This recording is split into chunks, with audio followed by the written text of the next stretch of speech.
ہرقل شاہ روم نے ان کے پاس قریش کے قافلے میں ایک آدمی بلانے کو بھیجا، اور اس وقت یہ لوگ تجارت کے لیے ملک شام گئے ہوئے تھے، اور یہ وہ زمانہ تھا جب رسول اللہ صلی اللہ علیہ وآلہ وسلم نے قریش اور ابو سفیان سے ایک وقتی عہد کیا۔ جب ابو سفیان اور دوسرے لوگ ہرقل کے پاس ایلیا پہنچے، جہاں ہرقل نے دربار طلب کیا تھا، اس کے گرد روم کے بڑے بڑے لوگ، علماء، وزراء، امراء بیٹھے ہوئے تھے۔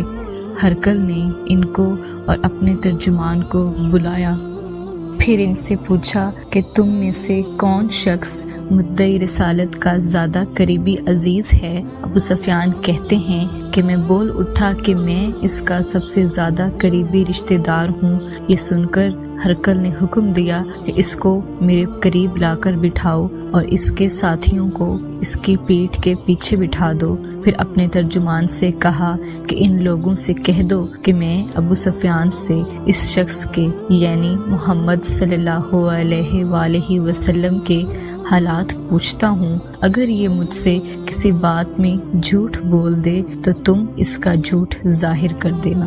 ابو سفیان کا قول ہے، خدا کی قسم، اگر مجھے یہ غیرت نہ آتی کہ یہ لوگ مجھ کو جھٹلائیں گے تو میں آپ صلی اللہ علیہ وآلہ وسلم کی نسبت ضرور غلط گوئی سے کام لیتا۔ خیر، پہلی بات تو جو ہرقل نے مجھ سے پوچھی وہ یہ کہ اس شخص کا خاندان تم لوگوں میں کیسا ہے؟ میں نے کہا وہ تو بڑے اونچے عالی نسب والے ہیں۔ کہنے لگا، اس سے پہلے بھی کسی نے تم لوگوں میں ایسی بات کہی تھی؟ میں نے کہا نہیں۔ کہنے لگا، اچھا اس کے بڑوں میں کوئی بادشاہ ہوا ہے؟ میں نے کہا نہیں۔ پھر اس نے کہا، بڑے لوگوں نے اس کی پیروی اختیار کی ہے یا کمزوروں نے؟ میں نے کہا نہیں، کمزوروں نے۔ پھر کہنے لگا، اس کے تابع دار روز بروز بڑھتے جاتے ہیں یا کوئی ساتھی پھر بھی جاتا ہے؟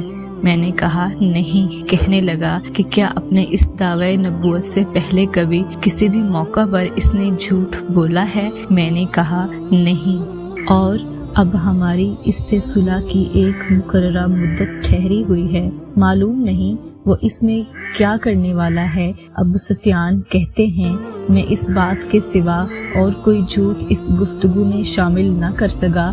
ہرقل نے کہا، کیا تمہاری اس سے کبھی لڑائی بھی ہوتی ہے؟ ہم نے کہا ہاں۔ بولا، پھر تمہاری اور اس کی جنگ کا کیا حال ہوتا ہے؟ میں نے کہا، لڑائی ڈول کی طرح ہے، کبھی وہ ہم سے میدان جنگ جیت لیتے ہیں اور کبھی ہم ان سے جیت لیتے ہیں۔ ہرقل نے پوچھا، وہ تمہیں کس بات کا حکم دیتا ہے؟ میں نے کہا، وہ کہتا ہے کہ صرف ایک اللہ ہی کی عبادت کرو، اس کا کسی کو شریک نہ بناؤ، اور اپنے باپ دادا کی شرک کی باتیں چھوڑ دو، اور ہمیں نماز پڑھنے، سچ بولنے، پرہیزگاری اور صلہ رحمی کا حکم دیتا ہے۔ یہ سب سن کر پھر ہرقل نے اپنے ترجمان سے کہا کہ ابو سفیان سے کہہ دے کہ میں نے تم سے اس کا نسب پوچھا تو تم نے کہا کہ وہ ہم میں عالی نسب ہے، اور پیغمبر اپنی قوم میں عالی نسب ہی بھیجے جایا کرتے ہیں۔ میں نے تم سے پوچھا کہ دعوی نبوت کی یہ بات تمہارے اندر اس سے پہلے کسی اور نے بھی کہی تھی تو تم نے جواب دیا کہ نہیں۔ تب میں نے اپنے دل میں کہا کہ اگر یہ بات اس سے پہلے کسی نے کہی ہوتی تو میں سمجھتا کہ اس شخص نے بھی اسی بات کی تقلید کی ہے جو پہلے کہی جا چکی ہے۔ میں نے تم سے پوچھا کہ اس کے بڑوں میں کوئی بادشاہ بھی گزرا ہے؟ تم نے کہا کہ نہیں۔ تو میں نے دل میں کہا کہ ان کے بزرگوں میں سے کوئی بادشاہ ہوا ہوگا تو کہہ دوں گا کہ وہ شخص اس بہانہ اپنے آباء و اجداد کی بادشاہت اور ان کا ملک دوبارہ حاصل کرنا چاہتا ہے۔ اور میں نے تم سے پوچھا کہ اس بات کے کہنے یعنی پیغمبری کا دعویٰ کرنے سے پہلے تم نے کبھی اس کو دروغ گوئی کا الزام لگایا ہے؟ تم نے کہا کہ نہیں۔ تو میں نے سمجھ لیا کہ جو شخص آدمیوں کے ساتھ دروغ گوئی سے بچے وہ اللہ کے بارے میں کیسے جھوٹی بات کہہ سکتا ہے۔ اور میں نے تم سے پوچھا کہ بڑے لوگ اس کے پیرو ہوتے ہیں یا کمزور آدمی؟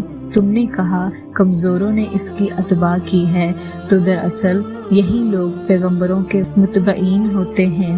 اور میں نے تم سے پوچھا کہ اس کے ساتھی بڑھ رہے ہیں یا کم ہو رہے ہیں، تم نے کہا کہ وہ بڑھ رہے ہیں، اور ایمان کی کیفیت یہی ہوتی ہے حتیٰ کہ وہ کامل ہو جاتا ہے۔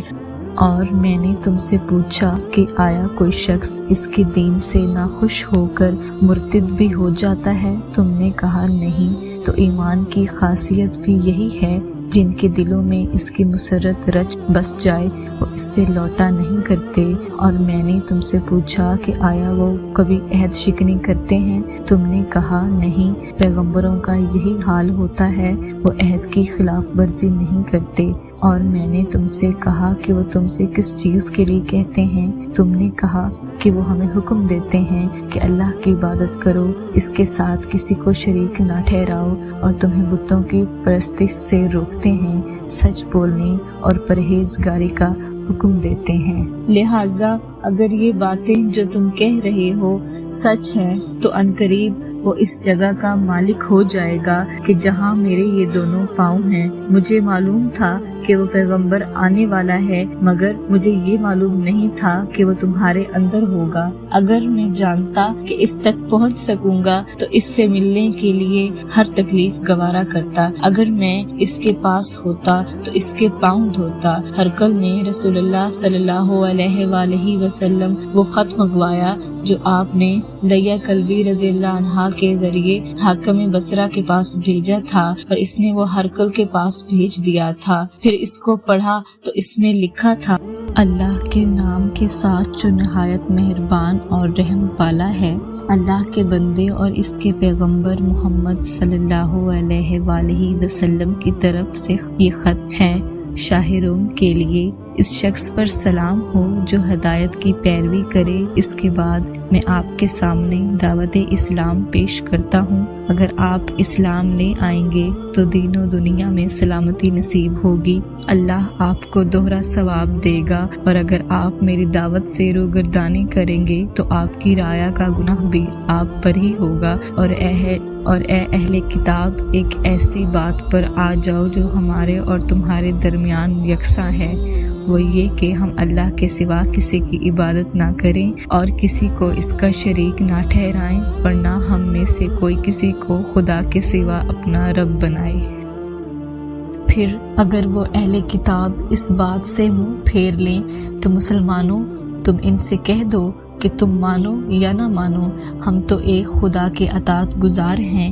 ابو سفیان کہتے ہیں جب ہرقل نے جو کچھ کہنا تھا کہہ دیا اور خط پڑھ کر فارغ ہوا تو اس کے ارد گرد بہت شور و غوغا ہوا، بہت سی آوازیں اٹھیں اور ہمیں باہر نکال دیا گیا۔ تب میں نے اپنے ساتھیوں سے کہا کہ ابو کبشہ کے بیٹے آن حضرت صلی اللہ علیہ وآلہ وسلم کا معاملہ تو بہت بڑھ گیا، دیکھو تو اس سے بنی اصفر روم کا بادشاہ بھی ڈرتا ہے۔ مجھے اس وقت سے اس بات کا یقین ہو گیا کہ حضور صلی اللہ علیہ وآلہ وسلم عنقریب غالب ہو کر رہیں گے، حتیٰ کہ اللہ نے مجھے مسلمان کر دیا۔ راوی کا بیان ہے کہ ابن ناطور ایلیا کا حاکم، ہرقل کا مصاحب اور شام کے نصارہ کا لاٹ پادری بیان کرتا تھا کہ ہرقل جب ایلیا آیا ایک دن صبح کو پریشان اٹھا تو اس کے درباریوں نے دریافت کیا کہ آج ہم آپ کی حالت بدلی ہوئی پاتے ہیں، کیا وجہ ہے؟ ابن ناطور کا بیان ہے کہ ہرقل نجومی تھا، علم نجوم میں وہ پوری مہارت رکھتا تھا۔ اس نے اپنے ہم نشینوں کو بتایا کہ میں نے آج رات ستاروں پر نظر ڈالی تو دیکھا کہ ختنہ کرنے والوں کا بادشاہ ہمارے ملک پر غالب آ گیا ہے، بھلا اس زمانے میں کون لوگ ختنہ کرتے ہیں؟ انہوں نے کہا کہ یہود کے سوا کوئی ختنہ نہیں کرتا، سو ان کی وجہ سے پریشان نہ ہوں، سلطنت کے تمام شہروں میں یہ حکم لکھ بھیجیے کہ وہاں جتنے یہودی ہوں سب قتل کر دیے جائیں۔ وہ لوگ انہی باتوں میں مشغول تھے کہ ہرکل کے پاس ایک آدمی لایا گیا جسے شاہ غسان نے بھیجا تھا۔ اس نے رسول اللہ صلی اللہ علیہ وآلہ وسلم کے حالات بیان کیے۔ جب ہرکل نے سارے حالات سن لیے تو کہا کہ جا کر دیکھو وہ ختنہ کیے ہوئے ہے یا نہیں۔ انہوں نے اسے دیکھا تو بتلایا کہ وہ ختنہ کیا ہوا ہے۔ ہرکل نے جب اس شخص سے عرب کے بارے میں پوچھا تو اس نے بتلایا کہ وہ ختنہ کرتے ہیں۔ تب ہرکل نے کہا کہ یہی محمد صلی اللہ علیہ وآلہ وسلم اس امت کے بادشاہ ہیں جو پیدا ہو چکے ہیں۔ پھر اس نے اپنے ایک دوست کو رومیہ خط لکھا اور وہ بھی علم نجوم میں ہرکل کی طرح ماہر تھا۔ پھر وہاں سے ہرکل حمص چلا گیا۔ ابھی حمص سے نکلا نہیں تھا کہ اس کے دوست کا خط اس کے جواب میں آ گیا۔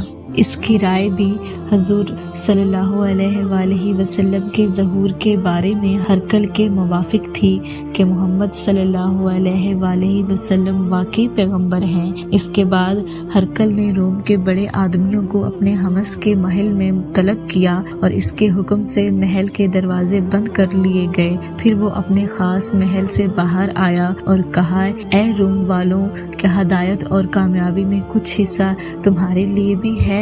اگر تم اپنی سلطنت کی بقا چاہتے ہو تو پھر اس نبی کی بیعت کر لو اور مسلمان ہو جاؤ۔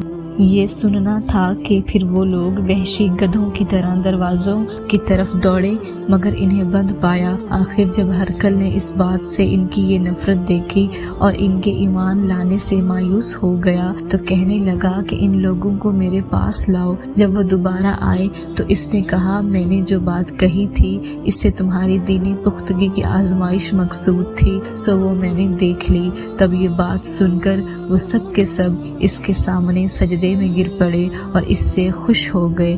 بالآخر ہرکل کی آخری حالت یہی رہی۔ صحیح بخاری حدیث نمبر 7۔